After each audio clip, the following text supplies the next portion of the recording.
The chair now recognizes the gentleman from Texas, Mr. Green, ranking member of our Oversight and Investigation Subcommittee. Thank you, Mr. Chairman. Good morning, Madam Chair, and welcome again to the committee. I have three questions, each of which could easily consume 5 minutes of your time.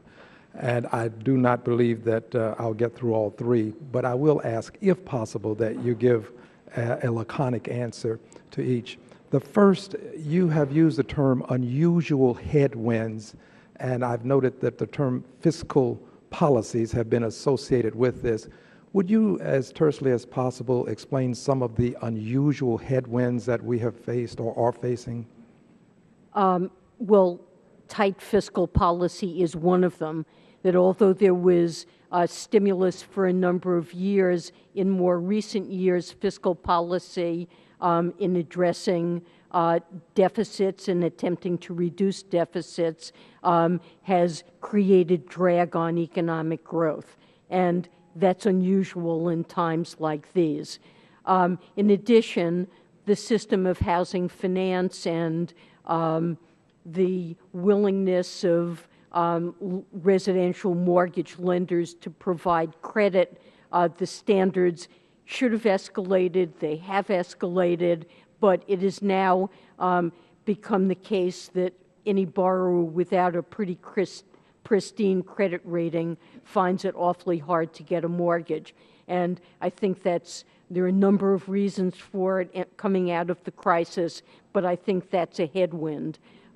So credit availability for some purposes, I think, is diminished relative to historical norms. Coming out of this crisis, we also see that households have unusually depressed expectations about their own future income gains. And I think that's weighs on their feelings about their own household finances and is holding back consumer spending. So those are some of the things that I would see as headwinds from the crisis. In addition, productivity growth has really been quite slow for a number of years. I'm going to abandon my other two questions because I now have a follow-up for this one.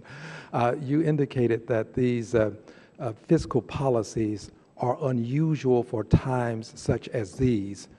What would you expect usual fiscal policies to be for times such as these?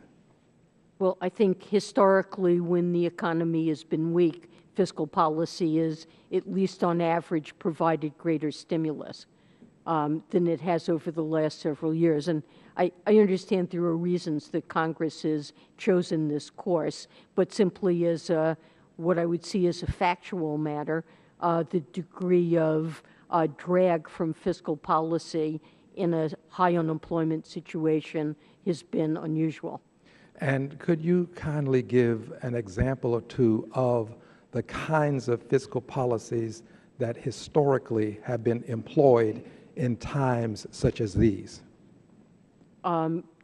Typically, there would be tax cuts and increases in spending that would, and allowing automatic stabilizers to go into effect in circumstances where unemployment was high. Now, it's been very rare, we haven't in the post-war period had really a recession that's been as long and as deep as this one, so it's been an unusual period.